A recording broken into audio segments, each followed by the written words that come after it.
Hey guys, welcome back. Today I'm going to do a no-dig method in an area that I was going to put off until it cooled down, but I have kind of run out of projects to do other than daily weeding, which is very tiresome. And I really want to get this started and at least get a pine mulch layer down so it doesn't look as bad as it does. I'm tired of looking at this area. It's pretty ugly. I'll turn this camera around and show you. So when we bought this place back in 2018, there wasn't any landscaping. None of these plants were here. None of those plants were there. The only thing that was here was this huge crepe myrtle, which has actually grown quite a bit. But this area gets filled with dandelions in the spring, like a massive amount of dandelions, and it's very, very ugly. I do like dandelions, but in the right place, not where I enter my house in my driveway area. So I'm going to go out and cut some paper. I have plenty of it, and lay it down right here. This is what I buy when I'm not doing a bulk order. So I don't really need that much, maybe 4 or 5 more bags to cover this area. I'm not going to plant anything in it for now, at least probably not even until maybe next spring. And if I do, it's probably going to be something like coleus or hostas, something that can tolerate a lot of shade. It does get afternoon sun in this area, so I don't know if it can handle that type of heat very well, the hostas. But for now, I'm just going to put some mulch down, the paper and some pine straw mulch, and just let it be, because I'm tired of looking at this area. It is absolutely horrible looking. First, we're going to check for signs of life back here, because I don't want something to sneak out at me like a snake or a huge spider. Scared to death of spiders. Okay, there's the paper. I'm gonna need several sheets of that, so I'm gonna go ahead and get this started. All right, I've got several sheets cut, but probably won't be enough because I never cut exactly what I need. And we're gonna go ahead and pull this over here and lay it down.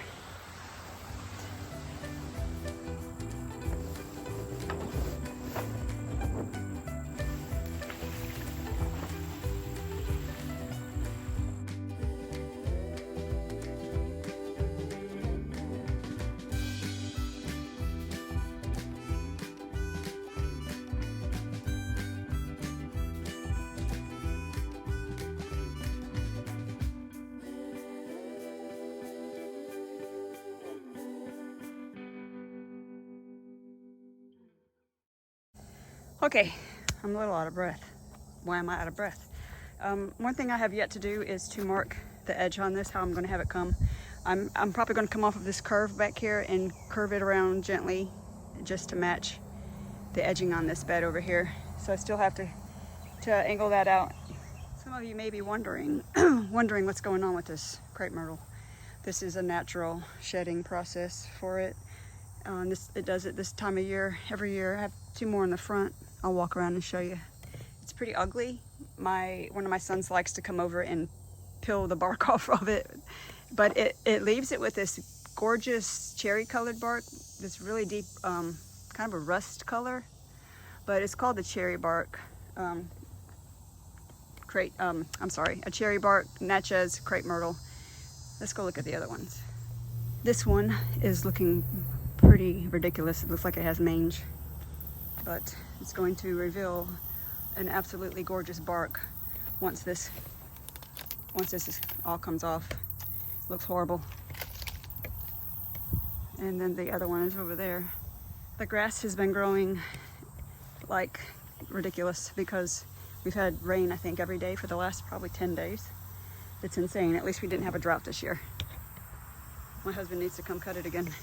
Anyways, it leaves a huge mess all over the ground, which I have to clean up every year. It's a pain in the butt. But they're gorgeous trees. I'm going to come in here hopefully this fall and cut some of this growth off of it. It gets too big every year. They waste so much growth in one season, and it's towering way up there. It's just too tall. So I'm gonna try to cut these down a little bit. Who knows if we get to that.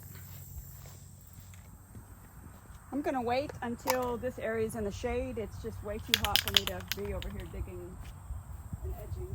So I'm just gonna kind of eyeball it and mark it out.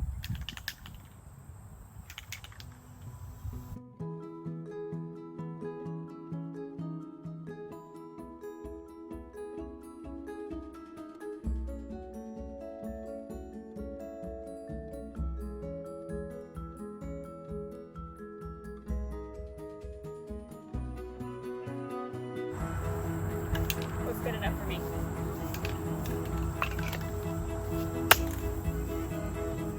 Look at this troublemaker. I still have to go get pine straw, so I don't have anything to weigh this down except for putting things on top. And he's making a mess. Abby, silly cat.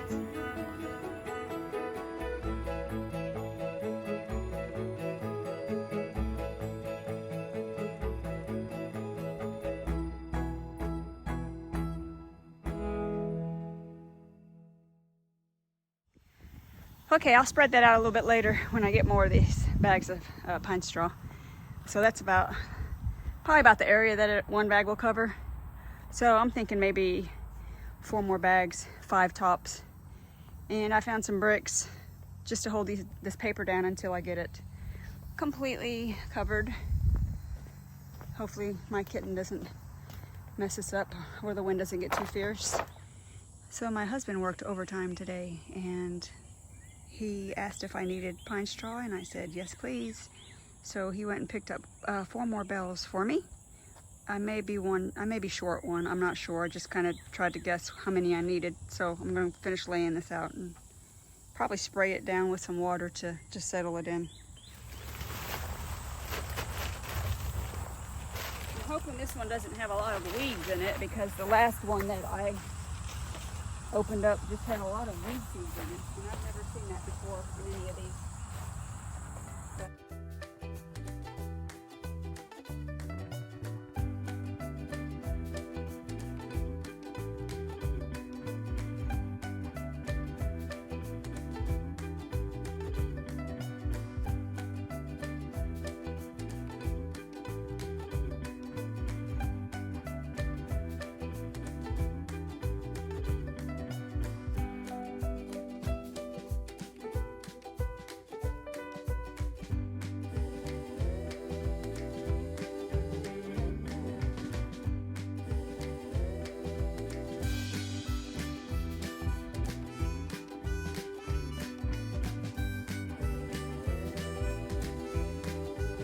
Well, I ran just a little bit short and I didn't want to stretch it because there's probably some areas that need a little more added, maybe some low areas. But I guess I'm just about done for now. I've already cut the edging. I just have to come in here and make a little trench for it. So that will wrap up this little session. Y'all have a great week.